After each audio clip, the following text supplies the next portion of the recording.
Bien, amados hermanos, vamos a dar comienzo entonces a la lección número 12, que se titula El carácter del Evangelio. Nos quedan 2 clases, pero un día más. ¿Cómo lo vamos a hacer? No tengo idea. La próxima semana probablemente vamos a hacer una clase 2x1, ya un poquito más extendida, porque ahí estoy definiendo si es que vamos a hacer una videoclase. Una clase la vamos a subir a YouTube para que la puedan ver por YouTube y la otra la hacemos presencial, ¿ya? O las 2 clases las hacemos presencial, ¿ya? Así que ahí vamos a definirlo, porque no sé qué tanto se ve por YouTube el estudio, ¿ya? No me he metido a ver el catastro, pero pero si es que hay harta convocatoria de finalmente los que no vienen, ¿ya? Así que bueno, vamos a estar compartiendo en esta tarde un capítulo bien interesante, ¿ya? En donde yo creo que Pablo tira toda la carne a la parrilla con este capítulo. Así que acompáñenme a Gálatas capítulo 5 y que alguien me ayude con la lectura del verso 16 al verso 25. Gálatas capítulo 5 del verso 16 al verso 25. Esa es la perícopa del estudio del día de hoy. ¿Quién me ayuda con la lectura? ¿Alguien? Ya, la Giselle me va a ayudar.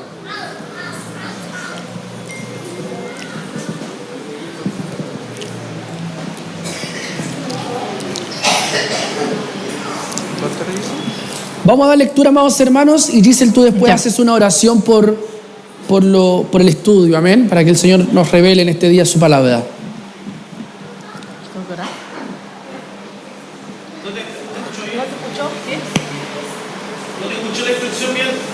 Lee y después ore. Ok. Dice como título las obras de la carne y el fruto del Espíritu. Digo pues, andad en el Espíritu y no satisfagáis los deseos de la carne, porque el deseo de la carne es contra el Espíritu y el del Espíritu es contra la carne, y estos se oponen entre sí, para que no hagáis lo que quisierais. Pero si sois guiados por el Espíritu, no estáis bajo la ley. Y manifiestas son las obras de la carne, que son adulterio, fornicación, inmundicia, laxivia, idolatría, hechicerías, enemistades, pleitos, celos, iras, contiendas, disensiones, herejías, envidias, homicidios, borracheras, orgías y cosas semejantes a estas, acerca de las cuales os amonesto, como ya os lo he dicho antes, que los que practican tales cosas no heredarán el reino de Dios. Mas el fruto del Espíritu es amor, gozo, paz, paciencia, benignidad, bondad, fe, mansedumbre, templanza. Contra tales cosas no hay ley. Pero los que son de Cristo han crucificado la carne con sus pasiones y deseos. Si vivimos por el Espíritu, andemos también por el Espíritu. No os hagamos vano... ¿verdad? Hasta el 25. ¿Ya? Sí. Oremos entonces. Amado Dios, te damos las gracias, Padre Santo, por esta tarde que estamos reunidos, todos los hermanos que han podido llegar a este lugar, Señor. Te rogamos, Señor, que tú seas bendiciendo, Señor, a los que estamos presentes, a aquellos que aún vienen en camino, a aquellos que por alguna razón se han quedado en casa, Señor. Yo te ruego, Señor, también que tú estés con ellos, su bendición también para aquellos hermanos, que tú puedas alcanzarlos también. Gracias, Señor. Bendice esta palabra, Señor, que tú vas a hablarnos, Señor, en esta tarde, Señor. Que nuestro entendimiento, Señor, pueda ser abierto, que nuestros oídos, Padre Santo, y nuestro corazón pueda estar atentos, Señor, a lo que tú nos quieres enseñar, Señor, hoy. Sí.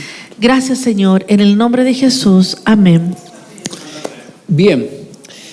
Bueno, ¿cuáles van a ser los aspectos que vamos a tratar en esta tarde, en esta clase? Van a ser estos, son 6 puntos. Primero, la lucha. Cómo funciona la SARC ¿ya? Interesante el término en griego, la sarc. Lo que la sarc obra, por qué Pablo dijo fruto, los componentes del fruto y haciendo crecer el fruto del Espíritu. Amén. Esos son los 6 puntos que vamos a tratar. Bueno, quiero contarles que los estudios en físico vienen en camino. Ya tuvimos unos inconvenientes con la impresión, así que la Cami está terminando de imprimirlos y los trae. ¿Ya? Más adelante yo les voy a pedir que leamos algunas cosas del estudio físico, así que espero que llegue la Cami pronto, o si no vamos a tener que leerlos desde acá. ¿Bien? Entonces, amados hermanos, partamos con el versículo 16 y 17. Dice así el texto, dice: digo pues, andad en el Espíritu y no satisfagáis los deseos de la carne. Porque el deseo de la carne es contra el Espíritu y el del Espíritu es contra la carne. Y estos se oponen entre sí para que no hagáis lo que quisiereis. ¿Ya? Entonces aquí hay algo interesante porque yo creo que la idea está clara en estos 2 versículos, no se requiere tanto darle vuelta al asunto, porque Pablo nos está poniendo la situación en donde nos dice: aquí ustedes pueden vivir en 2 realidades, en la realidad de la carne o en la realidad del Espíritu. ¿Ya? Aquí no hay términos medios, aquí no hay grises, aquí es blanco o es negro, ¿cierto? Entonces, hay 2 naturalezas que operan en cada cristiano. Ojo, en cada cristiano. O sea, Pablo le está hablando a la iglesia, Pablo le está hablando a los gálatas, a creyentes. Esto no aplica al mundo. En el mundo están con la naturaleza pecaminosa. Ellos están caídos, no están redimidos. Pero para los redimidos hay 2 naturalezas que operan en nosotros. ¿Sabía usted eso, no? ¿O usted cree que opera solamente el Espíritu? No. Opera la carne. Y si de hecho, haga usted el ejercicio mental, porque me encantaría hacerlo físico, pero no lo quiero exponer. Pero si pusiera la carne y el Espíritu como balanza en su vida espiritual, a ver, ¿hacia dónde se inclina? ¿Carne o espíritu? Mira, no sé por qué me estoy yendo para allá, pero yo me quiero ir para acá, pero haga usted eso ahora en su mente, espiritualmente. Porque es así. Es la balanza diaria de la vida. ¿Carne o espíritu? Entonces, la expresión naturaleza pecaminosa viene del griego, o en el griego significa sark, que se traduce como carne. Ahora aquí tenemos que hacer una excepción al término y a la expresión. ¿Por qué? Porque los griegos, que estamos justamente hablando ya en el siglo I después de Cristo, planteaban la idea del dualismo. Yo lo he comentado, de hecho prediqué hace algunos domingos atrás, no me acuerdo cuándo, pero prediqué hace algunos domingos atrás, de que los griegos plantearon la idea del dualismo. ¿Qué significa el dualismo? El dualismo significa que se dividía la espiritualidad en 2 áreas grandes: la carne y el espíritu. Y la carne era pecado. Todo lo que era de la carne era pecado. Todo lo que se hacía en la carne era pecado, y todo lo que se hacía en el espíritu no era pecado. Entonces se estableció este dualismo entre lo sacro y lo profano. Entonces nosotros vamos al trabajo, estamos en la carne y venimos a la iglesia y estamos en el espíritu. Ahí está el dualismo, ¿cierto? Ustedes vienen de la calle, vienen de la carne y ahora están en el espíritu. Pero ese dualismo afectó muy fuerte a la iglesia, hasta el día de hoy, de hecho. Yo le he contado a usted el testimonio del pastor que le pidió a un hermano si le podía ayudar a arreglar el entretecho, ¿cierto? ¿Se acuerda que le conté? De hecho, se lo conté como testimonio en esa predicación que me tocó. El pastor no estaba porque creo que yo estaba cubriéndolo en esa predicación. Pero esta historia es muy clásica, porque el pastor le pidió al hermano si le podía ayudar a trabajar el entretecho, y viene y el hermano le contesta para el bronce y le dice: No, pastor, porque yo solamente le trabajo al Señor. ¿Cierto? Algo así fue. Yo creo que el pastor probablemente lo podría... ¿Cómo? Es que se acopla un poquito. Ah, ya. Porque siento como una acople al final. Entonces, ¿qué es lo que quiso dar a entender el hermano? Que él solamente servía en la iglesia. ¿Cierto? Entonces, el trabajar en el entretecho para él era estar en la carne. Entonces él dijo, no, yo pastor solamente le trabajo al Señor, no. Pero nosotros ahora, en el nuevo entendimiento que tenemos del Evangelio, tenemos que saber que todo lo que hacemos lo hacemos en el Espíritu. Todo. Trabajamos en el Espíritu. El hermano que trabaja ahí en el concreto lo hace viendo al Señor, viendo a Cristo para el propósito de Dios en el Espíritu. No en la carne, lo hace en el Espíritu. Está, por supuesto, en la carne, se cansa, se fatiga, se duele. Por eso que el término sark, que se traduce como carne, ahora hay que desglosarlo en el griego, hay que profundizarlo en el griego. ¿Por qué? Porque en el Nuevo Testamento, cuando se dice que la carne se opone al Espíritu, no se refiere a una oposición entre nuestra naturaleza física y nuestra naturaleza espiritual. No. Cuidémonos de eso, de esa expresión. Sino que se refiere a una parte de nuestro ser que desea el pecado en oposición a otra parte que desea a Dios. ¿Qué quiere decir esto? Que la carne en sí misma no es pecaminosa. El término naturaleza pecaminosa o sark, que se traduce como carne, tiene que ver con una parte de nuestra carne que desea el pecado. Esa es la expresión. Ese es el objetivo desde el griego. ¿Qué significa sark? ¿Ya? Entonces, amado hermano, nosotros continuamente nos vamos a enfrentar a estar en estas dos aguas. Por eso que el Señor le habla a sus discípulos y le dice, velad y orad para que no entréis en tentación. El espíritu, dice a la verdad, está dispuesto, pero la carne es débil. Así lo dice el Señor, la carne es débil, porque la carne siempre va a tender de un modo u otro a llevarnos a pecar. La sark, este término en griego, es nuestro corazón pecaminoso, o es una parte de nuestro corazón que todavía no ha sido renovado por el Espíritu.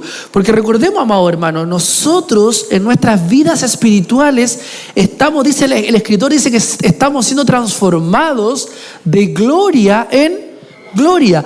Por lo tanto, hay partes en nuestro corazón que todavía hay naturaleza pecaminosa,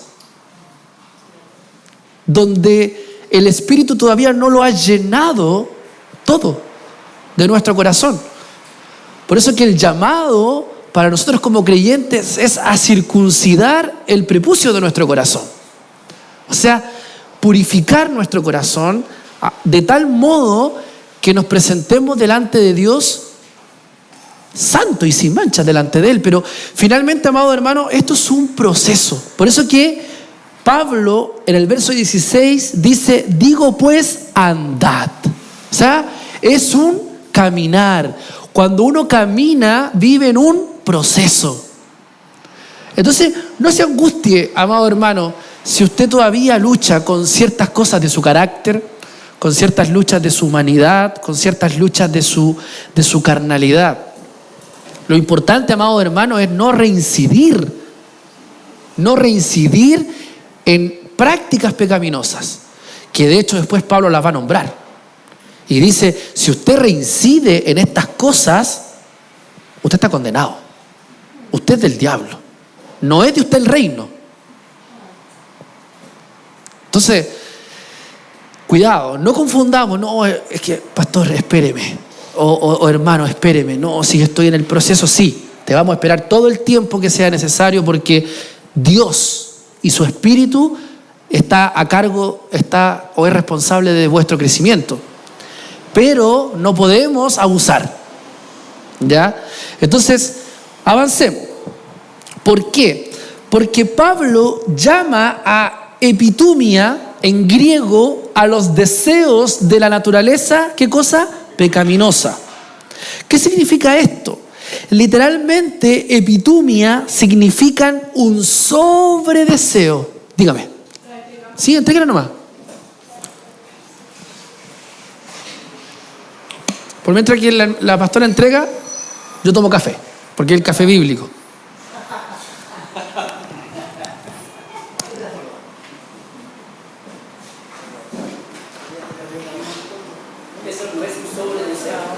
Claro.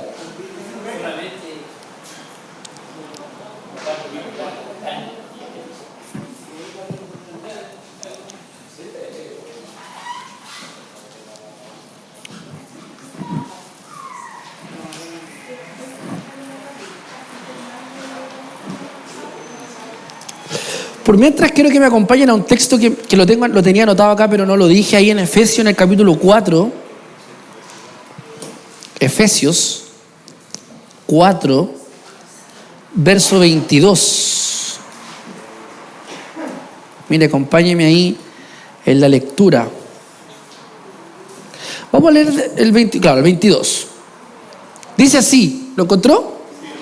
Dice, en cuanto a la pasada manera de vivir, despojados del viejo hombre, que está viciado conforme a los deseos engañosos.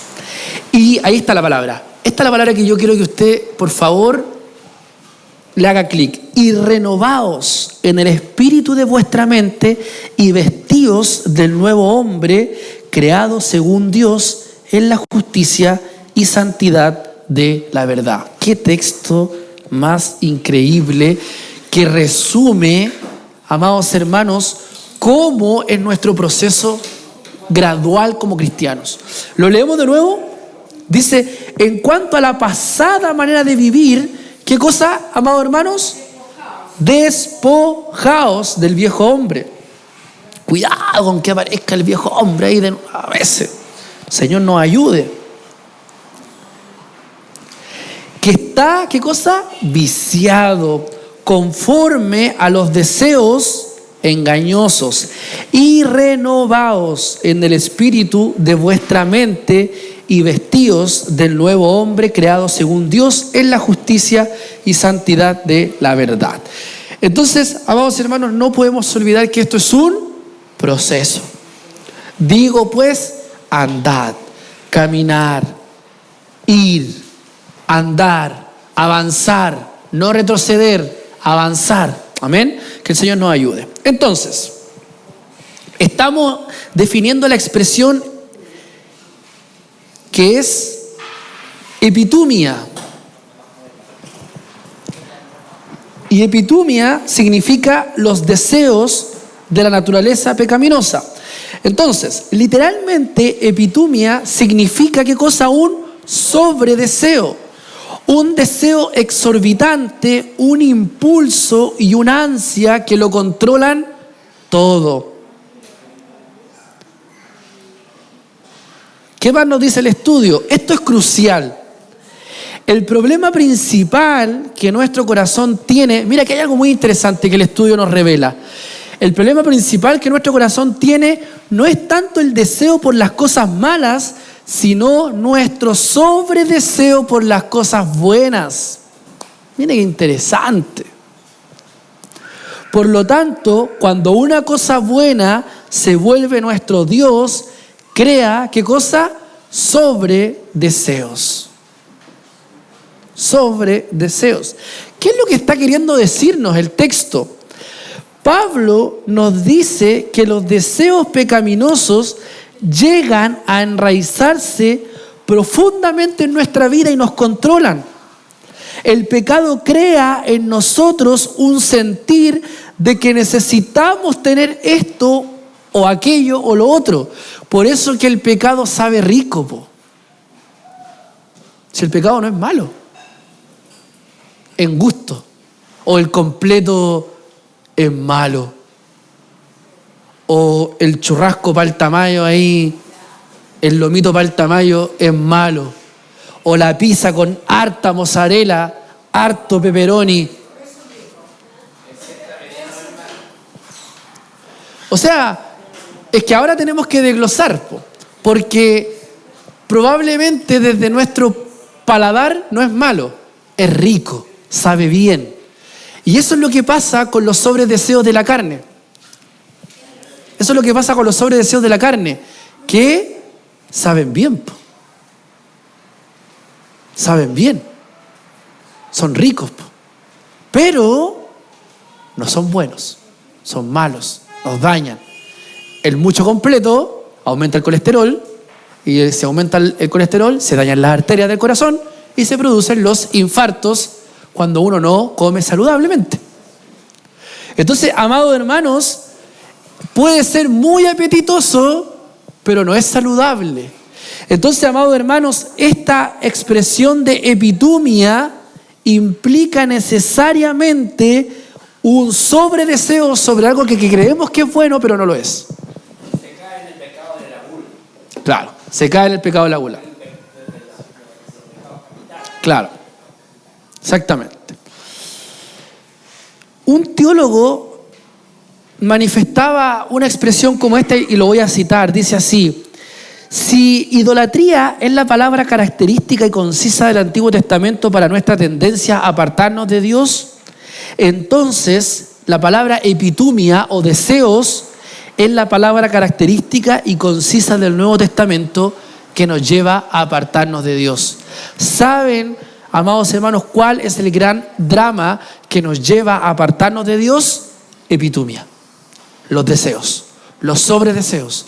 Cada día nos vivimos debatiendo con nuestros sobredeseos, con las cosas que queremos hacer, pero que no nos hacen bien.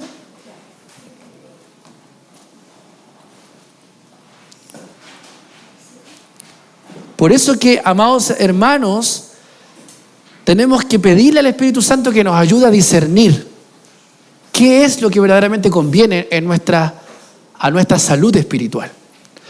Ayer la Cami fue al nutricionista, ¿cierto? Porque está haciéndose su estudio nutricional, y me llegó diciendo hoy día en la tarde, me dijo, amor, no vamos a tener que seguir comprando los jugos Andina que compramos, porque yo siempre compro mi Coca Cero, que me la tomo al almuerzo. No soy adicto, afortunadamente, pero sí, ves que puedo, tomo mi vasito de Coca-Cola que me acompaña en el almuerzo, porque hay gente que literal tiene en el velador la Coca Cero. Eso ya es un nivel de adicción. No sé si, ojalá que no haya. Alejandro, ¿tú no eres adicto a la coquita, no? ¿No eres del team coquita? Ya, no eres del team coquita. Entonces la Cami me dice, la nutricionista me dijo que el agua que en verdad no tiene tanta azúcar es la Benedictino, ¿no? O Benedicto, Benedictino. ¿Ah? Ah, cero no. Ah, del Team Coquita original. Team Coquita original. Sí, ya, de la chiquitita nomás. Emanuel.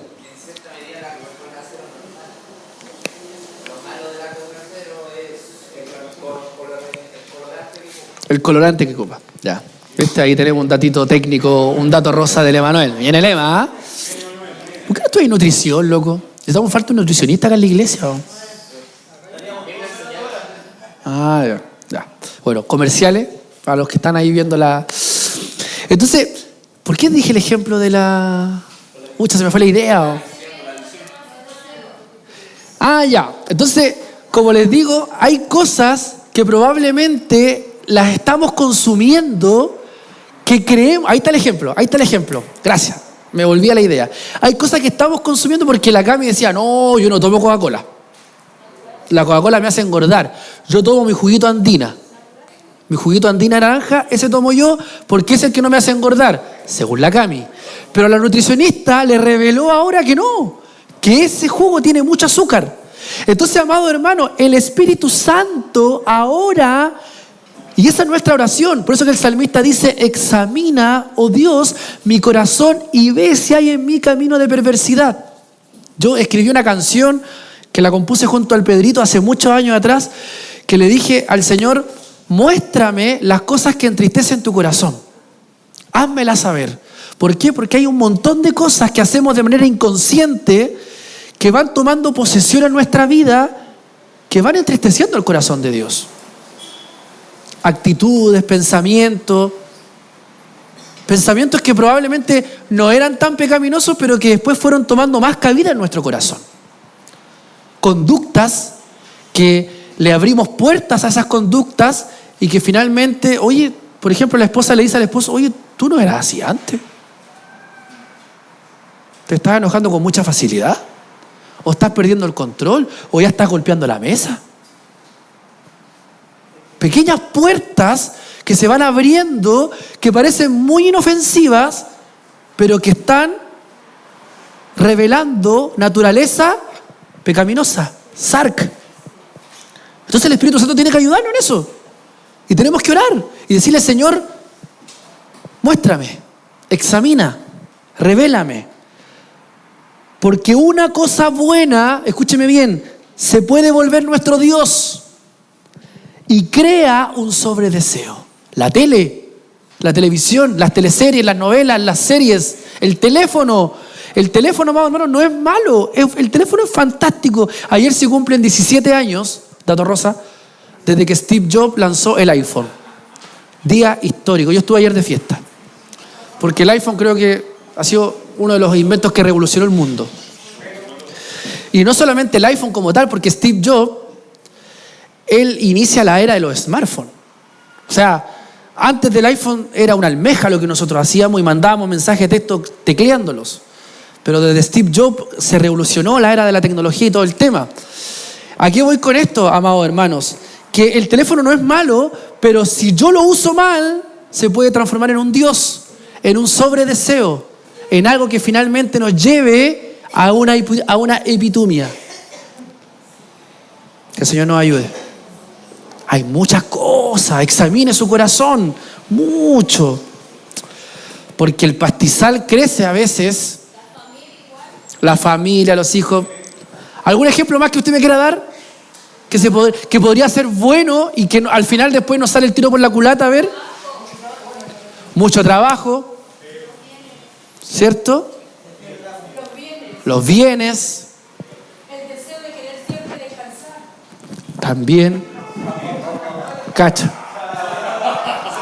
No empecemos ya, no empecemos. Por puro que ella no se cansa. Sí. La flojera. Sí, son cosas que probablemente uno no son malas, pero pueden transformarse en sobredeseos. Miren, hay 3 textos ahí, a ver si los vemos, a ver. 3 personas que me lean esos textos, por favor. A ver, Efesios 2:3, Primera de Pedro 2:11 y Primera de Juan 2:16. Voy con el... ¿A quién tiene el micrófono? Ya, ¿quién tiene primero el primer texto? Ya, escuchemos, a ver, escuchemos. Efesios 2:3. Amén. Entre los cuales también todos nosotros vivimos en otro tiempo en los deseos de la carne. En los deseos de nuestra carne, haciendo la voluntad de la carne y de los pensamientos. Y éramos por naturaleza hijos de ira, lo mismo que los demás. Interesante. Entonces, éramos de naturaleza pecaminosa. Ese era nuestro Dios. ¿Qué dice 1 Pedro 2:11? Para hacerlo bíblico esto. Ya. ¿Quién tiene? La hermana Margarita. ¿Qué dice el texto? Mientras que los ángeles que son mayores en fuerza y en potencia. 1 Pedro 2:11. Ay, le puse 2. Eso. Estaba en 2 de Pedro. ¿Cuánto era? 1 de Pedro 2:11. Amados, yo os ruego como a extranjeros y peregrinos que os abstengáis de los deseos carnales que batallan contra el alma. Excelente, excelente. Y la misma mesa se auspicia con 1 de Juan 2:16. Amén. Amén. Porque todo lo que hay en el mundo, los deseos de la carne, los deseos de los ojos y la vanagloria de la vida, no proviene del Padre, sino del mundo. Sino del mundo. ¡Wow! Que el Señor nos ayude, pues. Amén. Avancemos.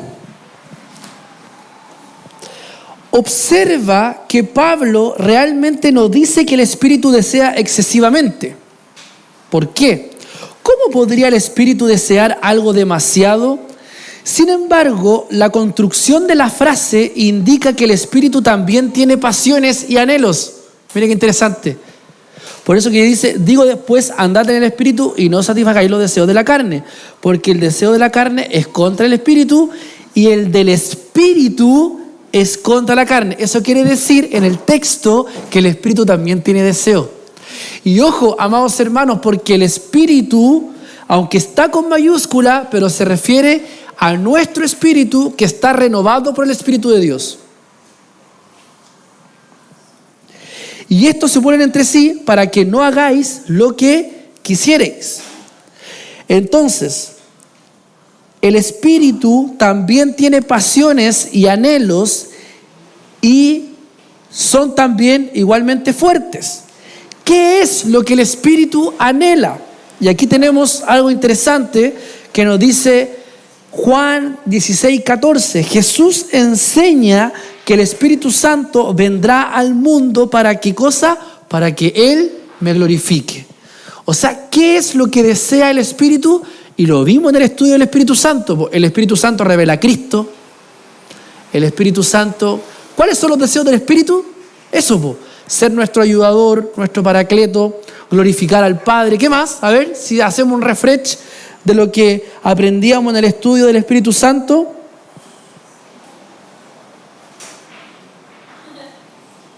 ¿Se acuerdan o no?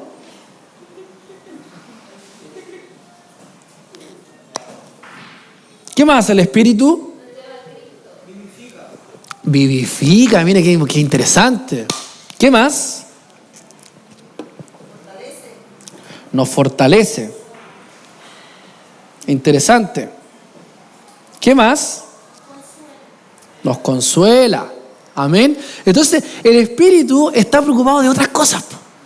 Está preocupado de ayudarnos, de, ¿cierto?, cultivarnos, hacernos crecer, llevarnos a Cristo,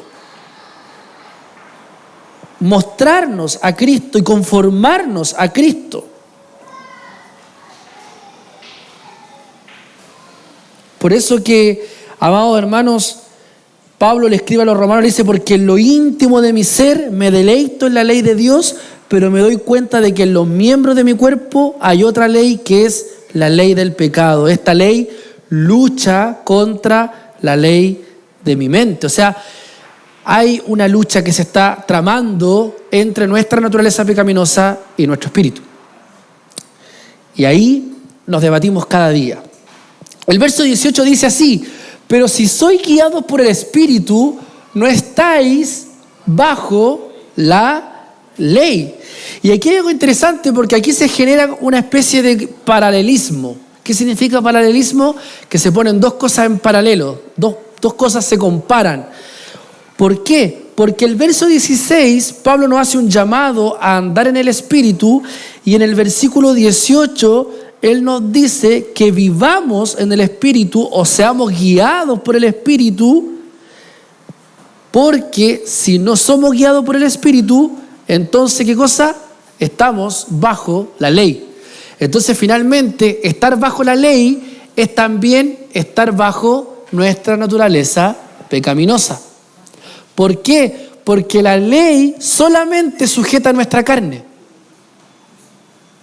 pero no sujeta a nuestro espíritu. Porque el espíritu solamente se sujeta en la gracia de Dios. Dios, con su gracia, sopla espíritu en nosotros. En cambio, la ley subyuga, ¿qué cosa? Nuestra carne. Bonhoeffer ocupaba una expresión que me encanta muchísimo en su libro Vida en Comunidad, que lo recomiendo si alguien quiere leer algo de verano. Vida en Comunidad de Bonhoeffer. Bonhoeffer hablaba de un concepto que se llama la autojustificación. Y Bonhoeffer decía así: el hombre caído de un modo u otro quiere autojustificarse. ¿Qué significa eso? El hombre quiere surgir. ¿Por qué? Porque el hombre vive sentenciado con culpa por su pecado. Toda esta gente que usted ve aquí afuera viven con culpa, siempre. Y la culpa los carcome y los persigue y no son felices. Y nos pueden vender la pomada que son felices, que tienen plata, que viajan, pero no son felices porque viven con culpa. Entonces, ¿qué hace el hombre para lidiar con esa culpa? Se autojustifica. Nosotros no nos tenemos que autojustificar porque nosotros somos justificados por Cristo, por gracia. Pero ¿qué hace el hombre? Se autojustifica. Que en el fondo, si yo se lo ilustro en esta manera, es como tirar a un compadre al mar, tirarlo a un compadre al mar y que no sepa nadar y empieza como a aletear, así como a hacer una y mil cosas. ¿Para qué? Para poder sobrevivir. Eso es lo que hace el mundo. Eso es lo que hace la gente del mundo. Solamente aletean para no ahogarse en su pecado y en su culpa. Entonces, la autojustificación abre un abanico de pecados en el ser humano. Por ejemplo, la soberbia, el orgullo, los garabatos. Todo eso son recursos de la autojustificación que el hombre tiene para lidiar con su culpa y con su pecado. Entonces, cuando tú aplicas ley para ordenar esa autojustificación, tú solamente estás ordenando eso, la autojustificación. Pero cuando ya nosotros somos justificados por gracia, mediante la obra de Cristo, y el Espíritu Santo está obrando en nosotros, ya nosotros no necesitamos ley, porque ya no nos autojustificamos, porque ya somos justificados por gracia. Por eso que Pablo habla en el verso 18, dice, pero si sois guiados por el Espíritu, no estáis bajo la ley. Entonces es muy interesante lo que Bonhoeffer nos plantea con respecto a esta idea de autojustificación. El motivo, mira, esto es muy clave, el motivo de nuestra desobediencia siempre es una falta de confianza en la gracia y en la bondad de Dios y un deseo por proteger y guardar nuestras propias vidas por medio de la autosalvación. Lo leemos de nuevo sin distraernos y con atención. Dice, el motivo de nuestra desobediencia siempre es una falta de confianza en la gracia y en la bondad de Dios y un deseo por proteger y guardar nuestras propias vidas por medio de la autosalvación. El día miércoles invitamos a una amiga al departamento. Tuvimos un tiempo una compañera de seminario y resulta de que estábamos comiendo y vengo y la Cami me estaba ofreciendo más pizza y yo le digo, no más porque quizás que va a pensar la Mari de que estoy comiendo mucho, y le dijo, no, si yo pienso lo peor de ti, me dijo. Y me dejó marcando ocupado. ¿Cómo eso yo pienso lo...? Porque yo lo que estaba intentando hacer en ese momento era autojustificarme. No sé si me entienden con la ilustración. Cuando vengo yo le digo a la Cami, ¿qué va a pensar ella de mí? En cierta manera yo estaba intentando generar una especie de reputación de mi persona y ella viene y me dice, yo ya sé que eres lo peor. Yo ya sé que tú eres lo peor, porque yo sé que tú eres un pecador. Y la hermana me mira con cara como, ¿qué estás hablando? Porque eso es evangelio, eso es gracia, porque en nosotros no hay nada bueno. Entonces me dice, yo pienso lo peor de ti, porque no hay nada bueno en ti. Y si hay algo bueno en ti, es Cristo. Entonces, amados hermanos, el motivo de nuestra desobediencia siempre es una falta de confianza en la gracia y en la bondad de Dios. Cuando nosotros creemos, escúcheme bien, que nos la podemos un poquito, comenzamos a desobedecer. Es cuático. Amados hermanos, es un fenómeno pero automático. Cuando usted cree que es un poquito suficiente, comienza a pecar. Al tiro. Por eso es que la manera de vivir bajo la gracia es siempre decir, soy lo peor. Necesito de Cristo. Necesito de su gracia. No hay nada bueno en mí. No hay nada que yo pueda hacer que me merezca algo, un mérito alguno. Todo es por Cristo y su gracia. Entonces, el motivo de nuestra desobediencia siempre es una falta de confianza en la gracia y en la bondad de Dios, y un deseo por proteger y guardar nuestras propias vidas por medio de la autosalvación. Por eso es que nosotros estamos muy mal enfocados cuando predicamos el Evangelio. Y con esto no quiero decir, amados hermanos, de que tenemos que ya no importarnos nuestro testimonio, ni mucho menos. No me estoy refiriendo a esta idea como tal. ¿Por qué? Porque su testimonio muchas veces va a predicar más que 1000 palabras. Pero la persona que usted le quiere predicar el Evangelio tiene que saber que usted es un pecador. Y tiene que saber que si viene a esta iglesia, viene a una iglesia de pecadores. Porque de eso se trata el Evangelio de la gracia. Dejar de confiar en nuestros méritos y ponernos a confiar en Cristo. Entonces, si usted se muestra como el canutito, el cristiano, el que ora antes de almorzar y... Cuidado. ¿Qué hay en su corazón? ¿Hay autosalvación? ¿Hay autojustificación? ¿O hay verdad, un testimonio de un redimido por gracia? Por lo general, les digo la verdad, hay mucha autojustificación. Mucha autojustificación. Y nos creemos los más santurrones, y nos creemos los 10 puntos. Y cuando cae, este es el hermanito, po. Este es el cristiano. Por eso es que tenemos un mal concepto del Evangelio y lo compartimos pésimo. Porque, amados hermanos, tenemos que ahora ser guiados por el Espíritu. Camila, está el micrófono ahí atrás tuyo para que, si que va a intervenir, intervenga. No, en base a lo que decías y el ejemplo que diste con la amiga que invitamos, cuando ella menciona eso de que sabe que eres lo peor, es porque también está el concepto bíblico y cristiano de que la Escritura dice que lo vil y menospreciado escogió Dios. Entonces, bajo esa concepción es que uno tiene que entender que el Evangelio es tan fuerte y tan potente en nosotros de que si hay algo bueno en nosotros, es solo el Señor. Y ese es como el testimonio que uno tiene que dar. Para que no acontezca también lo que tú decías, de que de repente uno cree que al ser cristiano hay más son todos más santitos, más buenitos. Pero no es así. Nuestro testimonio debería ser de que si un hermano me felicita por algo, uy, qué bueno hizo esto, uy, usted es tan generosa, es tan bondadosa, cosas así, uno tiene que decir, es el Señor. Si hay algo bueno en mí, es Jesús nomás, es Cristo mostrándose ahí. Todo lo que usted vea malo, ese sí soy yo.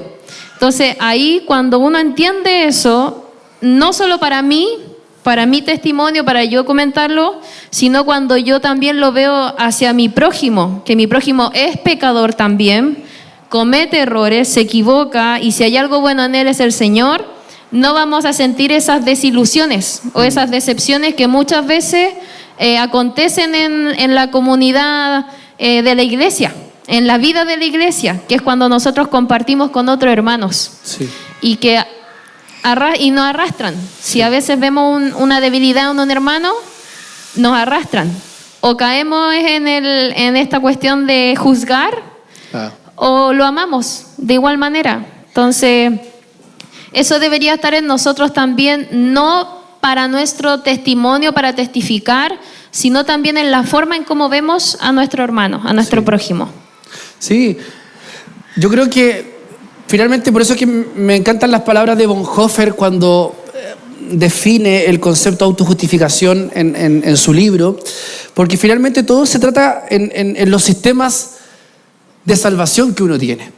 Sí, hay dos sistemas de salvación: el sistema de salvación por nuestras motivaciones o el sistema de salvación por la motivación de Cristo. Entonces, nosotros continuamente, para luchar con nuestra autojustificación, vamos a ocupar el sistema de motivaciones por, ¿cierto?, nuestros propios méritos. Entonces, amados hermanos, esos sistemas de salvación se pueden transformar en nuestros ídolos. Y se pueden transformar, ¿cierto?, en nuestros dioses, y finalmente nos llevan a los sobredeseos. Ve que es todo como un ciclo que no acaba, que no concluye. Por lo tanto, amados hermanos, el llamado del apóstol es a ser guiados por el Espíritu. Ahora se pone buena la cosa. porque ahora viene el listado del mundo. El verso 19 dice así: y manifiestas son las obras de la carne, que son adulterio, fornicación, inmundicia, laxivia, idolatría, hechicería, enemistades, pleitos, celos, iras, contiendas, disensiones, herejía, envidia, homicidio, borrachera y orgías. Y cosas semejantes a estas, acerca de las cuales os amonesto, como ya os lo he dicho antes, que los que practican tales cosas no heredarán el reino de Dios. Si usted tiene celos alguna vez en su vida, amado hermano, y aquí quiero hacer una exégesis de este texto, por favor, permítamelo, no quiere decir que usted no va a heredar el reino.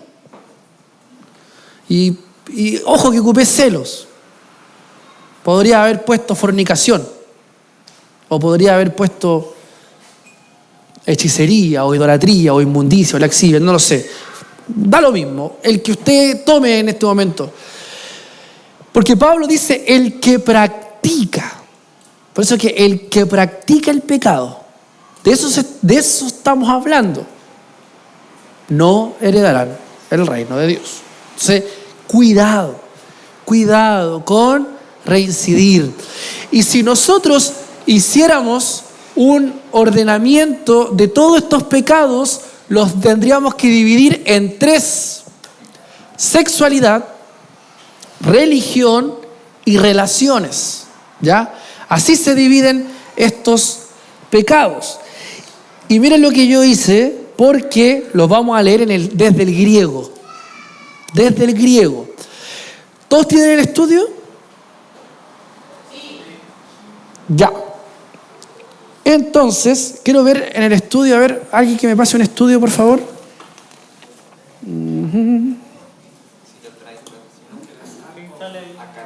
Ya. Entonces, vamos a ir leyendo esto que dice aquí. Hay 3 palabras en el versículo 19. ¿Ya? ¿Me presta esto? ¿Puedes leer tú con tu hermano ahí? Dice así. ¿Alguien que me lea? Camila, por favor, léeme. Hay 3 palabras en el versículo 19.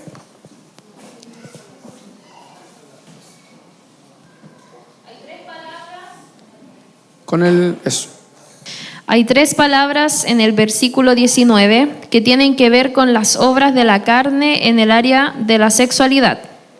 Inmoralidad sexual. Porneia, que es tener relaciones sexuales fuera del matrimonio. Impureza. Acatarsia, es decir, prácticas y relaciones sexuales contra naturaleza. Y libertinaje. Aselgia, esto es sexualidad desenfrenada. Miren qué interesante. Por eso es que estamos definiéndola desde el griego. Porque el griego nos da más entendimiento.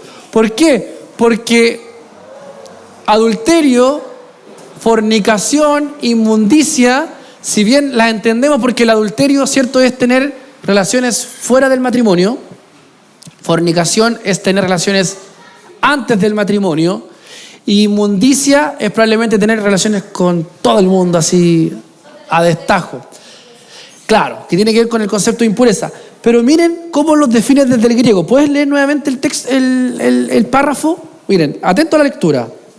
Inmoralidad sexual, porneia, que es tener relaciones sexuales fuera del matrimonio. ¿Ya? Impureza, acatarsia, es decir, prácticas y relaciones sexuales contra naturaleza. Y libertinaje, aselgia, esto es sexualidad desenfrenada. Interesante. Entonces, adulterio y fornicación están dentro del concepto de porneia, que es tener relaciones sexuales fuera del matrimonio, ya sea antes o después. ¿Ya? Impureza, que está aquí como inmundicia, porque impureza está en la NBI. Por eso que dice, hay 3 palabras en la NBI. Sí. ¿Ya? Impureza, que significa acatarsia, es decir, práctica y relaciones sexuales contra naturaleza. Ahí están todos los homosexuales, lesbianas, ¿cierto? Y la pedofilia, y la necrofilia, y la zoofilia, y todas las filias. ¿Ya? Y libertinaje o aselgia, que está en la palabra laxivia, que es sexualidad desenfrenada. Por ejemplo, usted puede entrar en una laxivia incluso con su esposa si ella, por ejemplo, no tiene consentimiento. Claro. Y hay casos de matrimonios cristianos en donde el varón es insaciable, por ejemplo. O sea, siempre con consentimiento, siempre con el orden, con el equilibrio que el Señor nos da. Se puede entrar en una laxivia, o sea, hay algo que no está engranándose y que se está transformando deseo pecaminoso, e incluso dentro del matrimonio. Entonces, ojo ahí con estos tres conceptos que tienen que ver con lo sexual. Vamos con la parte religiosa. ¿Qué dice el siguiente párrafo, Camilita? ¿Lo leo? Sí. Dice, hay dos palabras en el versículo 20 que tienen que ver con el área de la religión. Idolatría o idololatría y brujería, farmaqueia. Qué interesante. ¿De dónde viene la palabra farmaqueia? De fármacos. De fármaco. ¿Ya? Medicamento. Entonces, brujería tiene que ver con sustancias. Con sustancias. Interesante. Vamos a ver qué dice el texto. A ver. Ya que aquí la idolatría se iguala con la brujería, pues no se está refiriendo a la práctica amplia de convertir las cosas buenas, como por ejemplo una carrera profesional. Esto es lo que se hablaba en los puntos anteriores. Sí. En un Dios. Más bien, Pablo se está refiriendo específicamente a prácticas religiosas paganas y ocultas. La primera palabra, idolatría, habla de proveer un sustituto inadecuado para Dios. Y la segunda, que es la brujería, se trata de fingir la obra del Espíritu. Qué interesante que desde el griego la palabra idolatría ahora tiene un aterrizaje mayor o mejor, porque idolatría, y lo hemos visto en todo el estudio, idolatría es cualquier cosa que tome tu corazón y que reemplace tu adoración a Dios, pero no es lo que está específicamente refiriéndose el texto, porque por ejemplo tiene que ver netamente con ritual, tiene que netamente ver con religión, tiene que ver netamente con lo que tú adoras. Y ojo, como dice John Piper, tú te transformas en lo que adoras. Tú te transformas en lo que adoras. Entonces, si tú adoras tu trabajo, te transformas en un trabajólico. Y así. Entonces, ojo con el concepto de idolatría que estamos entendiendo acá. Y después, ¿qué dicen los versos 20 y 21? 8 palabras que describen cómo la carne destruye relaciones. Me falta la parte. Acá está. Ya. ¿Sí? Vamos, dígale. Ya. Ahora tiene que ver con 8 palabras que describen cómo la carne destruye relaciones. ¿Ya? 4 de estas son actitudes destructivas. Primero, rivalidades, eriteia, especialmente competitividad, motivos egoístas, la envidia, fotonoi, algo así, que incluye codiciar, desear lo que otros tienen, celos, es decir, el celo y la energía que surgen de un ego hambriento, y odio, trai, que significa hostilidad, una actitud antagonista. Esas son las actitudes. Y las otras 4 describen los resultados de esas actitudes en las relaciones, que son la discordia, eris, es ser argumentativo o buscar pleitos, arrebatos de ira, tumoi, explosiones de ira, las disensiones, dice dikostatai, divisiones entre las personas, que es a lo que conduce la ira, y sectarismos, aireseis, partidos permanentes y grupos en disputa. Qué interesante que de los 8 pecados que están descritos en el contexto de las relaciones, las 4 primeras generan las 4 segundas. Estas que tiene que ver con hostilidad, discordia, arrebatos de ira, explosiones de ira, disensiones, divisiones, vienen antecedidas por las otras 4 que estábamos viendo, que son, ¿cierto? Esas son las actitudes. Rivalidades, competitividades, motivos egoístas, etc. Entonces, amados hermanos, quiero hacer una pregunta para que despierten. ¿Qué otra clasificación en el contexto del estudio podemos darle a estos pecados? ¿Qué otra clasificación? Porque ya tenemos una clasificación que tiene que ver con, bueno, después nos faltan los abusos de sustancia, que tienen que ver con, básicamente, las borracheras y las orgías. El concepto orgías, desde el griego original, también tiene que ver con lo que se provoca después de una borrachera, ¿ya? Y por eso que van como ligados en el mismo concepto. Pero la pregunta que yo le hago a ustedes es la siguiente. Ya sabemos que la clasificación que se hace aquí tiene que ver con sexualidad, religión y relaciones. ¿Qué otra clasificación podríamos darle a estos pecados en virtud de todo el estudio que hemos revisado de Gálatas?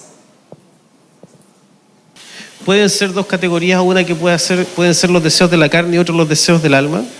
¿Los deseos de? Del alma de la persona. Pero, o puede ojo, ser del espíritu de la persona, por decirlo de alguna manera, entendiéndose que está el deseo de la carne como tal, en donde ahí se ven reflejados obviamente los pecados, y también están los pecados internos, como del yo interno de la persona, el espíritu de la persona, en donde ya se desvía del... ¿Cómo te puedo explicar? De su relación a qué adorar. Sí, puede ser, pero no está contextualizado el estudio de Gálatas.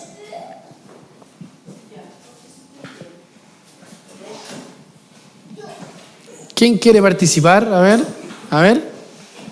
Desde mi punto de vista, si bien es cierto, están las 3, por así decirlo, clasificaciones que se dan en el estudio Gálatas, habría una que a lo mejor está también oculta dentro de esto, que tiene que ver con las relaciones.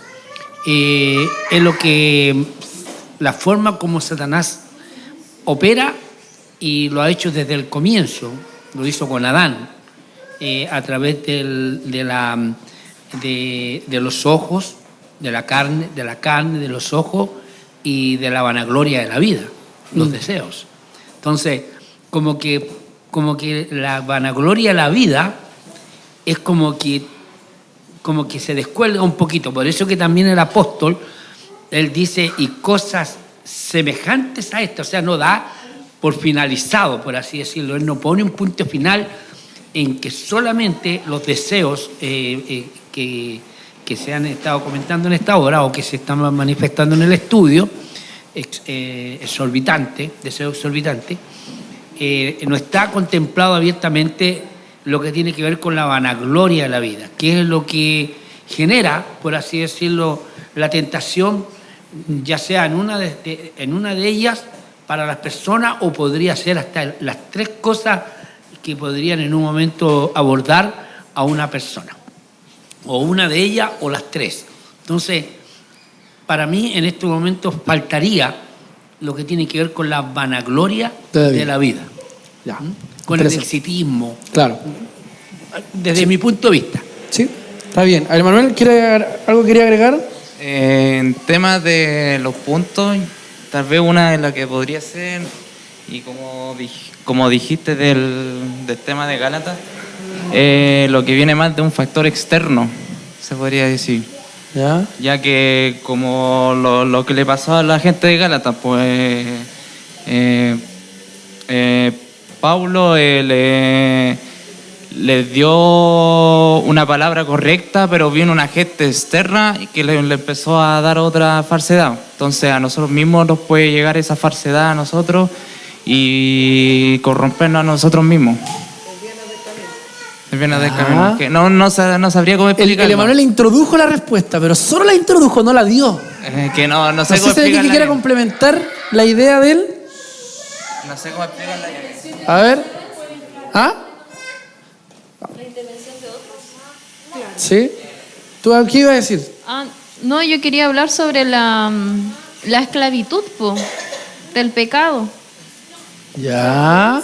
Porque, o sea, haciendo más que como del hacer una clasificación así por esas cosas, el fruto del Espíritu que viene después, en cierta manera, es la libertad que tenemos, y estas nos esclavizan en el pecado. No, nos alejamos un poquito. El Emanuel como que introdujo, a ver, el Emanuel como que introdujo y pensé que le iba a desarrollar, pero ya, a ver la Bárbara, a ver. Ya, bueno. Ya. Creo que serían los pecados de la autojustificación. ¿Por qué? Porque pensé que estos pecados son pecados como intelectuales. Y ahí como que entendí más o menos lo que quiso decir Jonathan. Lo que dijo Emanuel por el tema de que son como cosas externas las que te afectan, porque uno muchas veces se justifica por cosas externas, por cómo es la otra persona, por la situación que estoy viviendo, por lo que me pasó. Y bueno, por eso yo pienso que son como los pecados de la autojustificación. Ya. Todavía no quedo conforme. A ver. Está bien lo que están diciendo, amados hermanos. Todo está contribuyendo con el estudio y está. Pero no me están contestando la pregunta porque voy a dar una pista. Yo sé que... Sería más por los falsos profetas. Mi pregunta es, cuando yo leo todo ese listado de pecados, ¿qué otra manera tengo para poder clasificarlos en base al estudio que estamos viendo? ¿A quién le está escribiendo Pablo? A los Gálatas. ¿Qué estaba pasando con los Gálatas?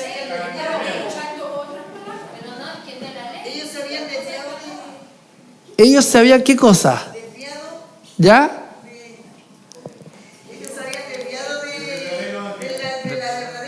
De la verdadera fe. ¿Y qué se habían puesto?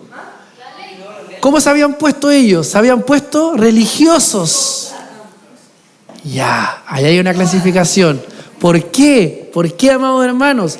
Y lo hemos analizado en los estudios anteriores. Están los religiosos y están los no religiosos.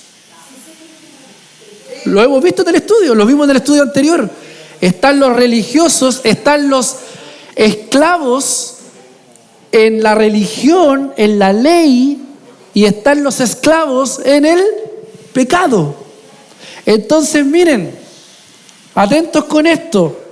Rivalidades, envidias, celos, sectarismos son pecados de los religiosos, de los esclavos de la ley.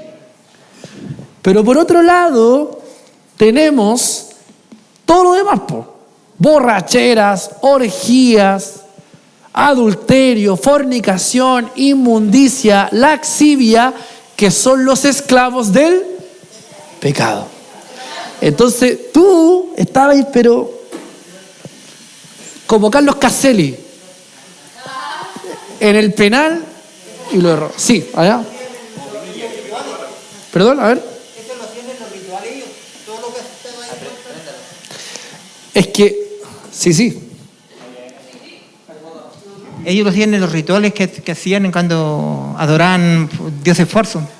Sí, y lo hemos visto. Por eso es que Pablo les dice, ¿van a volver a la idolatría?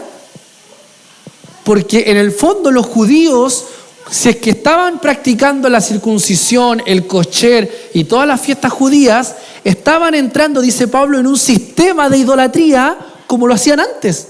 Antes ellos adoraban dioses y se emborrachaban, hacían... ¿Por qué? Porque al dios Baco, si vamos a celebrar al dios Baco, pongámosle entonces el vino, Entonces nos vamos a emborrachar, Y el culto al dios Baco era con borracheras, con orgías, con todo. Pero ahora ellos estaban entrando en otro sistema de idolatría, que era a partir de la ley.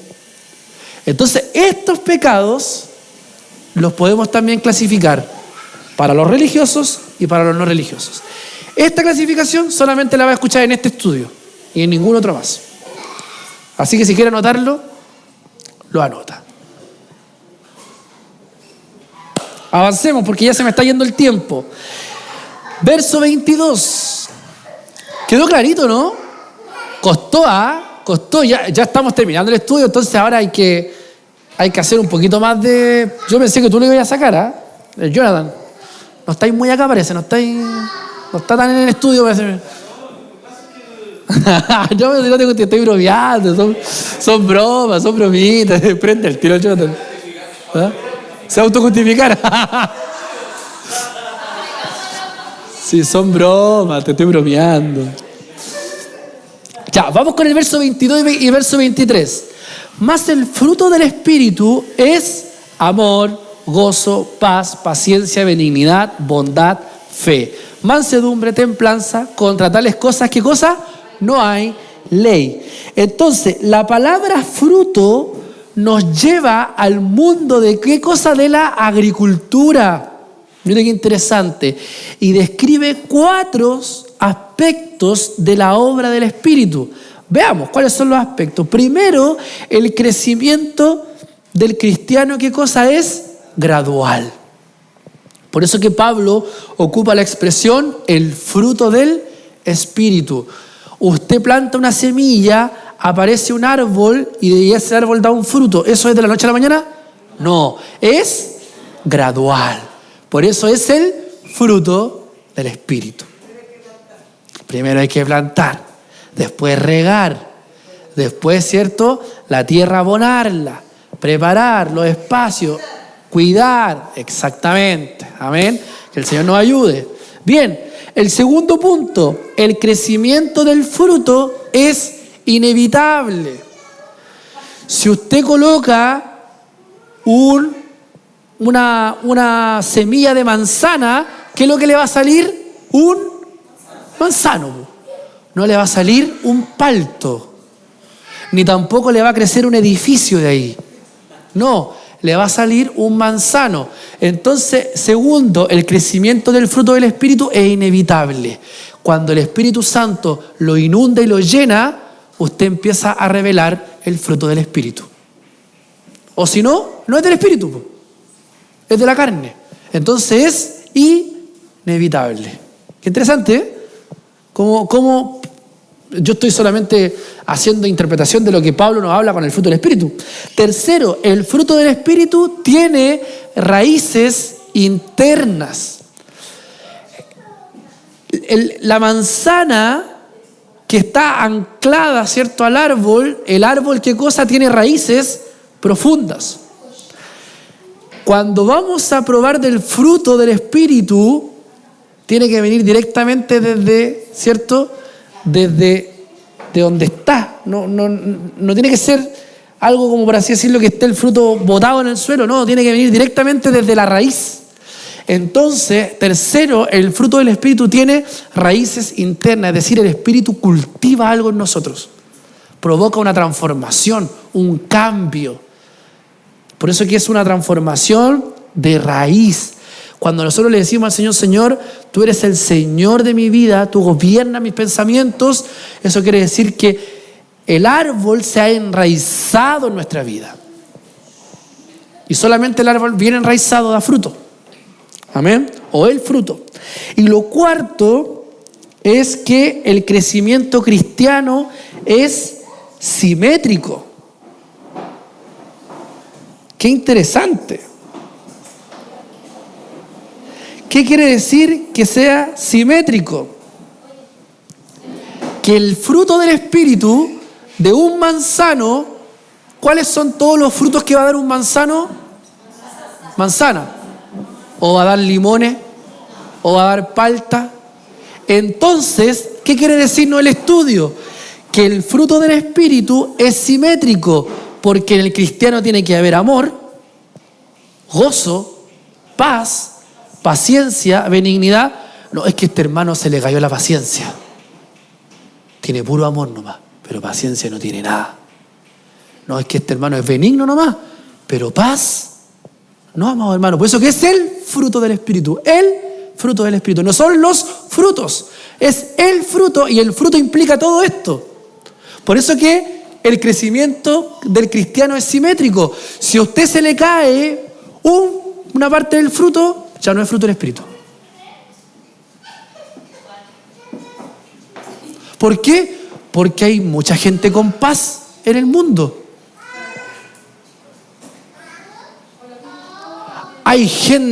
Yo tengo gente amorosa en mi trabajo. Tengo una compañera de trabajo, una paramédico, que no trabaja conmigo, pero que me abraza en mayores y ahí es payaso ella, o sea, tiene un club de payasos y abraza a las personas. Oye, tanto amor, más amor que todos nosotros juntos. Yo, el abrazo que ella me da, no lo he sentido nunca en la iglesia, pero tiene amor nomás. Paciencia no tiene nada porque me he enterado que se enoja, pierde los estribos y deja la escoba. Entonces, ¿dónde va la reflexión acá, amado hermano? Que el fruto del Espíritu tiene que ser simétrico. O sea, en el cristiano tienen que estar todos los frutos del Espíritu. Los leemos juntos a la cuenta de 3. 1, 2, 3.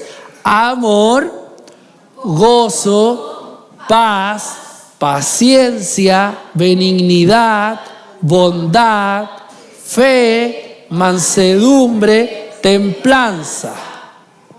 Esos son. Entonces estamos leyendo las características del fruto. ¿Por qué? Vuelvo con la analogía. Si es un manzano, pura manzana. Si es un palto, puras paltas. Si es el fruto del Espíritu, entonces, José Carlos, todas las características del fruto tienen que estar en ti. Giselle, si es el fruto del Espíritu, todo tiene que estar en ti. Pregúntele a su marido si eso es así o no es así.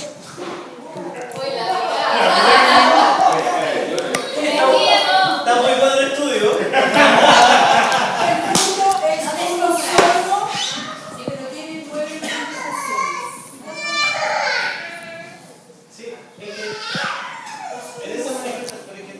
Micrófono, vaya.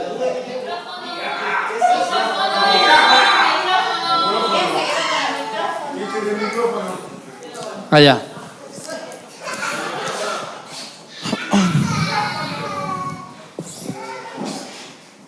La duda que me nace es que, claro, es un fruto con todas esas manifestaciones, ¿no es cierto? Pero cuando hablamos de simétrico, ahí tengo la duda que es, al ser simétrico, el crecimiento es parejo en todas las manifestaciones de ese fruto, ¿o no? O sea, lo que pasa es que nunca podemos perder de vista de que es simétrico desde el punto, si seguimos la idea de la ilustración, es simétrico desde el punto de vista de que el árbol del Espíritu da todos estos frutos, o sea, da el fruto del manzano es la manzana, po.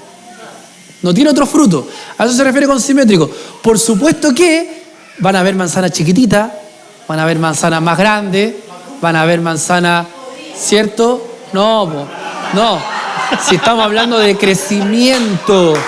O sea, eso ahí se acopla el hecho de que el cristiano va desarrollándose en el fondo. Tiene que ver con crecimiento. ¿Por qué? ¿Por qué? Porque miren, probablemente usted en su autojustificación va a tener algunos de estos frutos o va a tener algunas de estas manifestaciones del fruto, porque son herramientas que vienen de su casa, de su formación, de sus valores.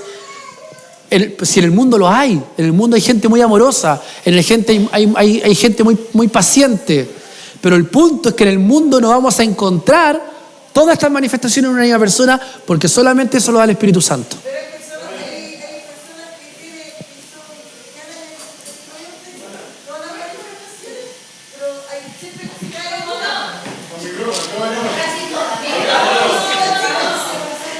Y ya pueden tener casi todas las manifestaciones, pero siempre se caen en una.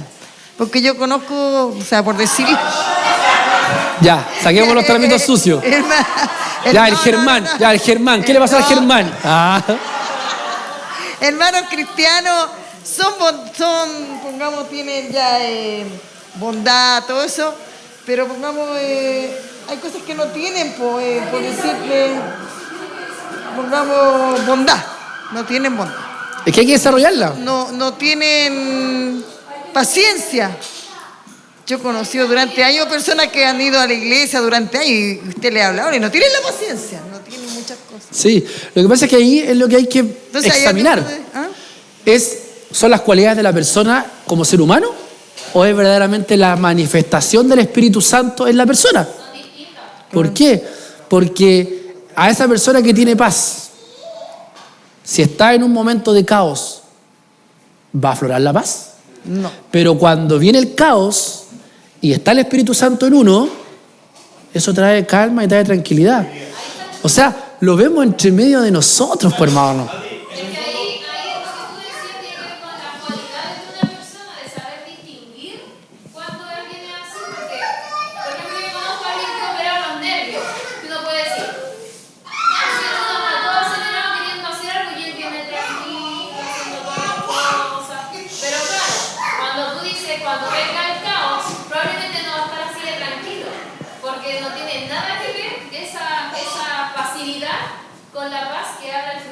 Exactamente, sí, exactamente. Y ojo, no puede haber cristianos que no tengan una manifestación del fruto. Los cristianos tienen que tener todas las manifestaciones del fruto, así que yo veo esa cuestión y no sé.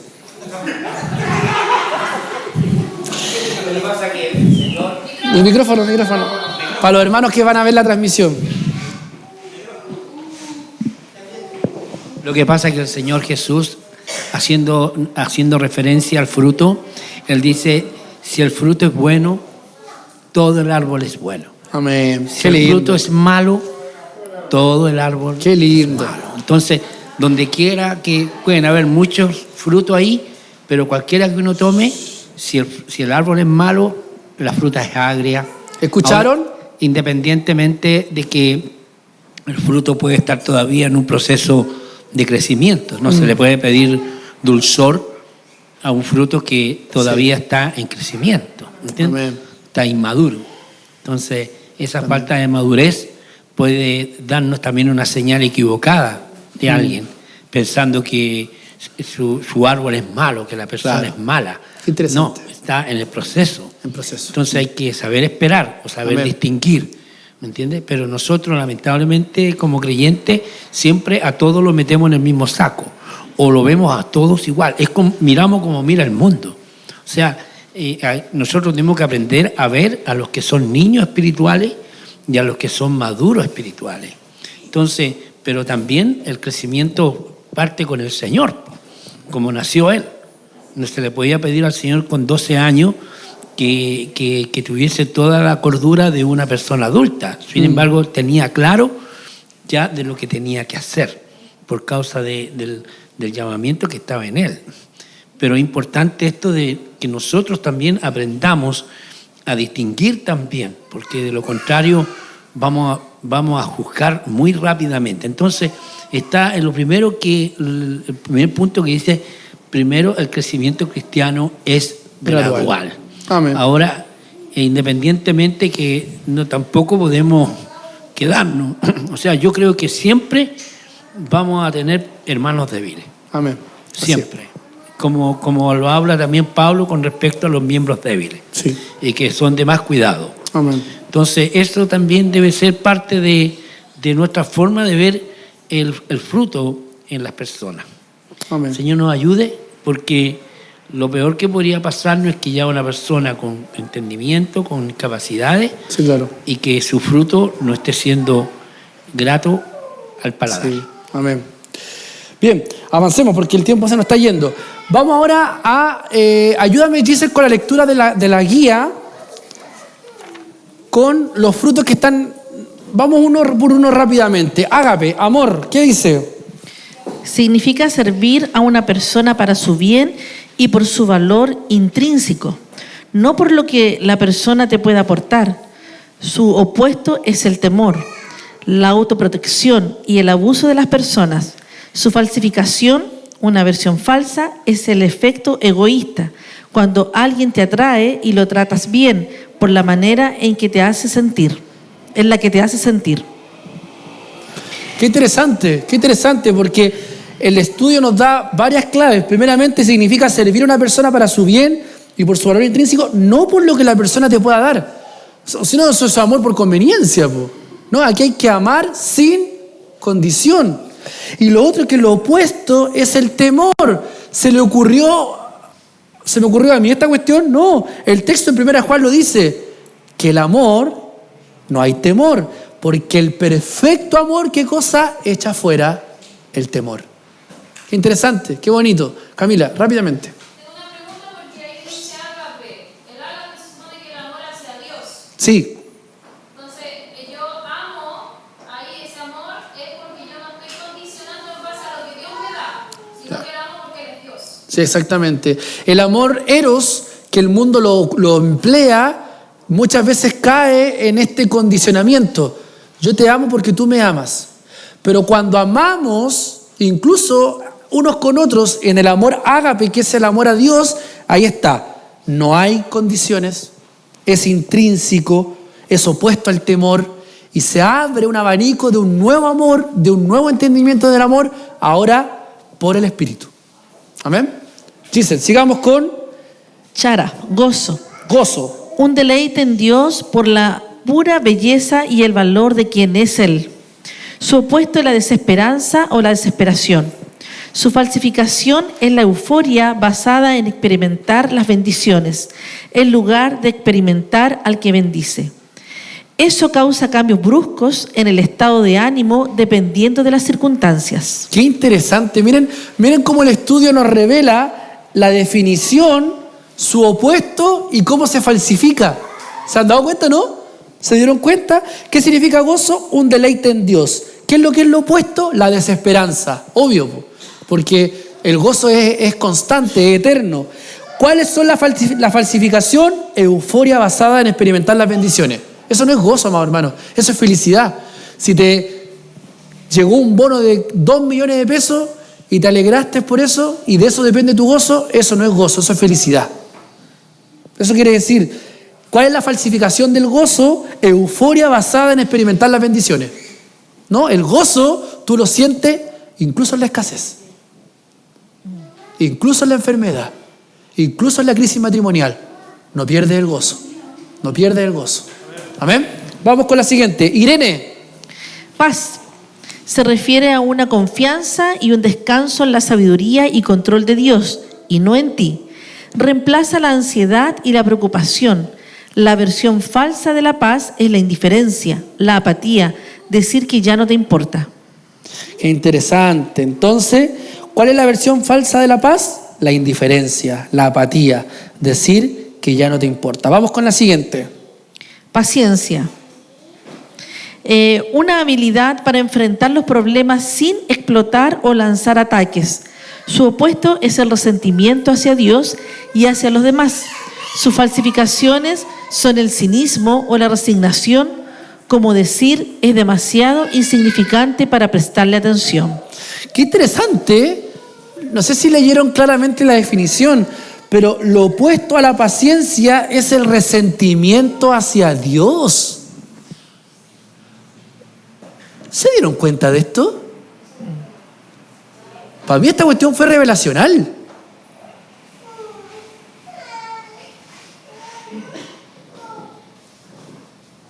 Como que, ¿a cuánto le falta la paciencia?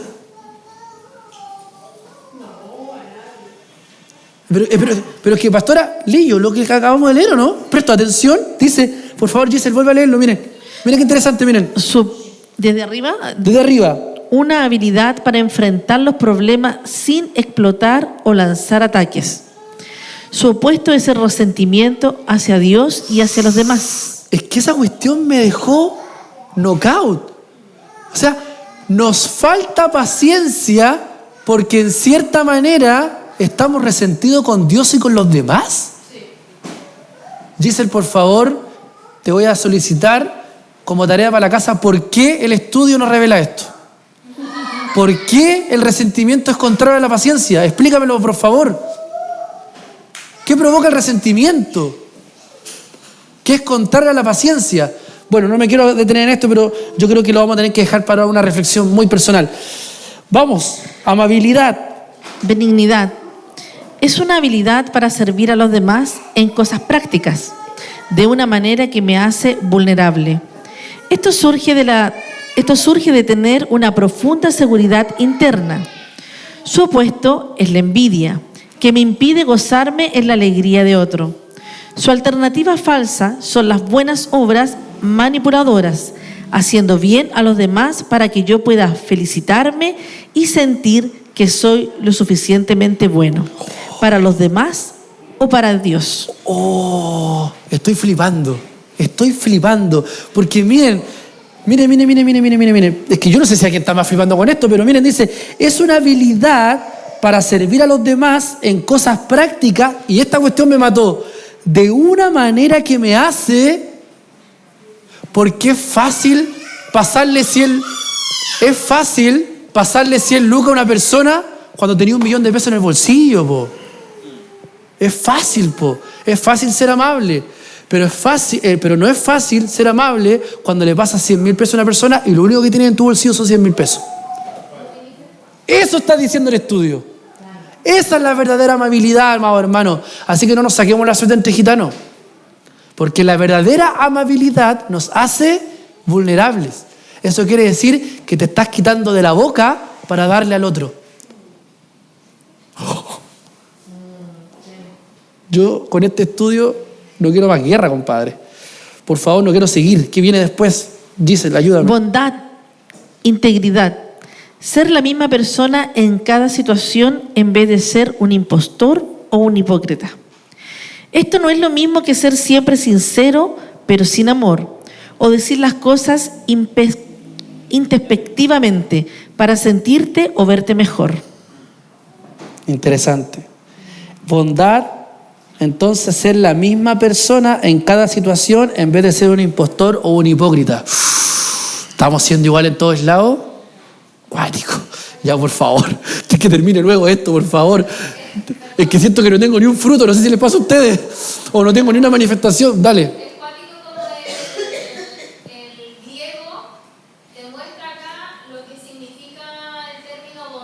Sí. En español es otra cosa totalmente distinta a la integridad. Exactamente. Porque lo que habla la definición es integridad. Exactamente. Entonces, ¿cuál es? Sí. La bondad como manifestación es integridad. No es bondad de, qué bonito este. No, es no ser un impostor. Compadre, loco, yo. Ya. Ser una persona íntegra. Es que, loco, estoy flipando, en serio. Es como que lo hubiese visto por primera vez. Lo que pasa. Y esto lo he leído como 4 veces, pero ya, como que el Señor ahora me está revelando cuestiones brígidas. Lo que pasa, Abdi, que por ejemplo lo que es bondad, claro, efectivamente en español bondad es ser bueno, ¿cachai? Pero lo que me llama la atención de lo que estamos leyendo, los componentes del fruto como tal, es que, por ejemplo, cuando hablas de amor, hablas de gozo, de paz, en el fondo lo está llevando a un comparativo que no es igual al español como nosotros lo conocemos. Y eso es lo que me llama la atención, porque cuando tú hablas de bondad, aquí te dice de bondad, pero te está especificando lo que es integridad. Cuando hablas de amabilidad, no te está hablando de la amabilidad, te está hablando de la benignidad, de siempre hacer lo bueno. Entonces, son componentes que en el español, si lo leemos normalmente, entendemos una cosa totalmente distinta en el versículo. Sí. Y acá es otra cosa. Y eso es como lo que la locura de lo que estamos viendo en este momento. No, está brígido. Es como redefinir tu vocabulario. Sí. Por favor, avancemos, vamos. Fidelidad, lealtad, valor. Ser absolutamente confiable y fiel a tu palabra. Su opuesto es ser un oportunista, un amigo solo en los buenos tiempos. Y su falsificación es ser amoroso, pero no sincero, por lo que nunca estás dispuesto a desconfrontar o cuestionar. Interesante. O sea, el fiel, el que también cuestiona. Cuático. El fiel, el que te dice, compadre, no es por ahí, es por acá. Es el fiel. Pero a nosotros no nos gusta que nos digan las cosas que no queremos escuchar. Claro. Y nos unimos a la gente que nos hace así o lo estáis haciendo excelente. No. Sí, po. O sea, eso es con lo cuático, porque a veces no queremos decir para ser infieles. Y el estudio nos dice todo lo contrario. Hay que decir para ser fieles. Qué tremendo, loco, ya. Vamos. 8. Humildad, mansedumbre. No tener memoria personal. El opuesto es sentirse superior o estar ensimismado. La humildad no es lo mismo que la inferioridad. Ver el siguiente capítulo. Continuará. ¿Y qué más viene? Dominio propio, templanza. La habilidad de dedicarse a lo importante antes que a lo urgente, en vez de ser siempre impulsivo o desenfrenado. La falsificación, sorprendentemente, es una fuerza de voluntad que se basa en el orgullo, la necesidad de sentir que se tiene el control. Perdón, pero me quedé en la humildad, porque ¿leyeron lo que dice la humildad? Perdón, es que avanzaste, pero me tuve que quedar procesando lo de la humildad, porque dice no tener memoria personal. ¿Usted sabe lo que significa eso? No tener memoria personal es perderse.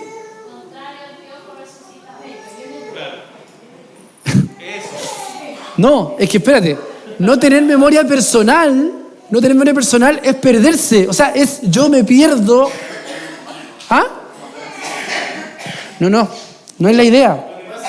No, la humildad. No tener memoria personal te permite no pensar que eres superior al que está al lado tuyo. Exactamente.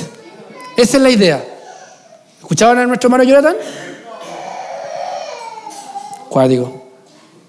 Yo, créanme que he escuchado no sé cuántos mensajes de los frutos del Espíritu o del fruto del Espíritu y jamás había llegado a esta profundidad. Jamás. Yo jamás en mi vida había llegado a comprender lo que el Señor nos está revelando hoy día. Jamás. Cuático. Dominio propio de templanza.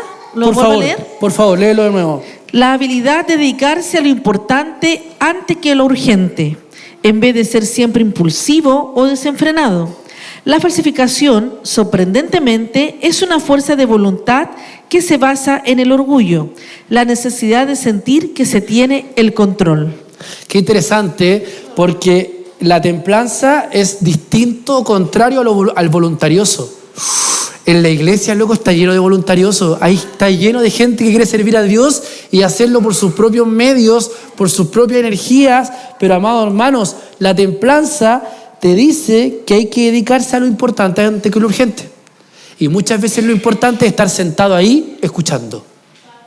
Y eso, ser capaz de esperar ese tiempo, es ser una persona templada. Qué guático. Aquí te dice el contraste de la falsificación. Y la falsificación habla de que las personas quieren tener control. ¿Cómo? No, pero...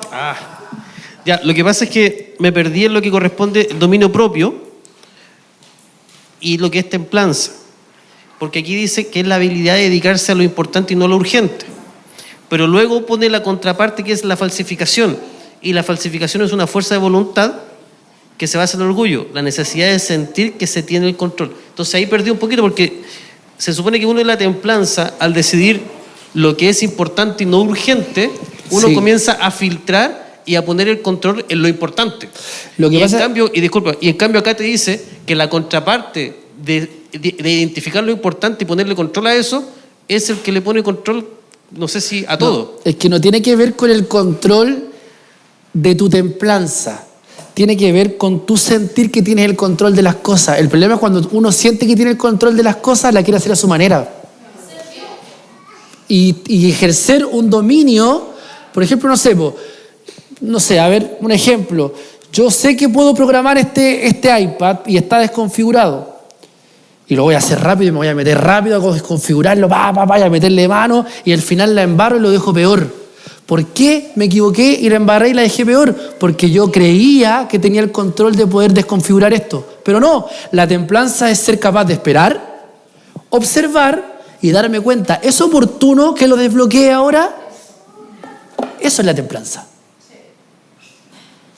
Se no quiere decir con perder el control, no, es creer que tienes el control pero ponerle freno a eso porque puedes caer en el voluntarismo.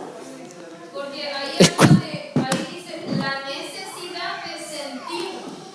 Eso igual implica Sí, Sentir que tengo el control. exactamente. De cierta manera nosotros queremos todo el tiempo sentir el control de nuestra vida. Exactamente. Es orgullo. Y de hecho el estudio lo dice. Es orgullo. Es una fuerza de voluntad que se basa en el orgullo. Yo siento que ya tenemos que irnos. Es que, loco, es que, no sé, estoy flipando con esto.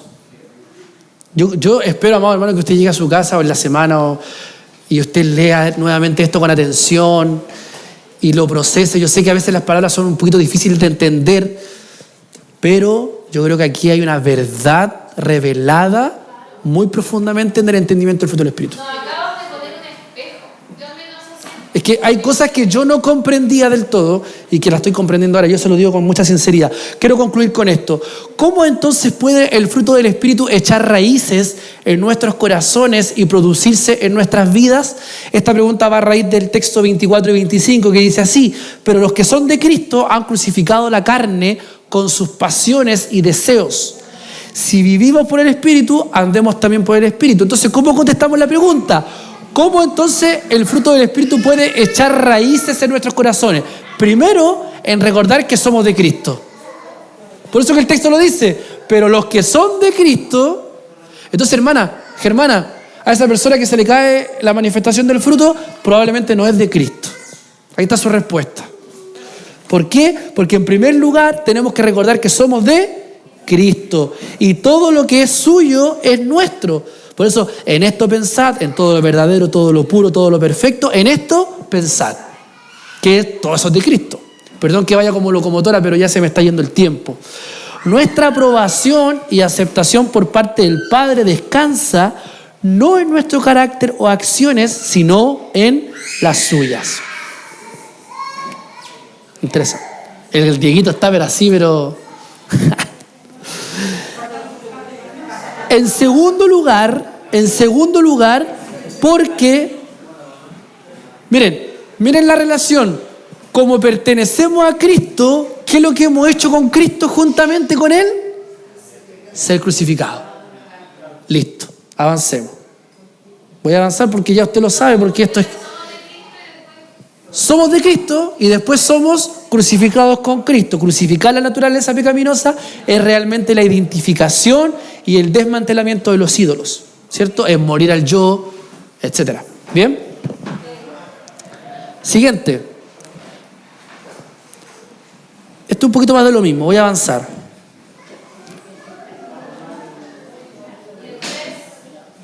Ahora viene.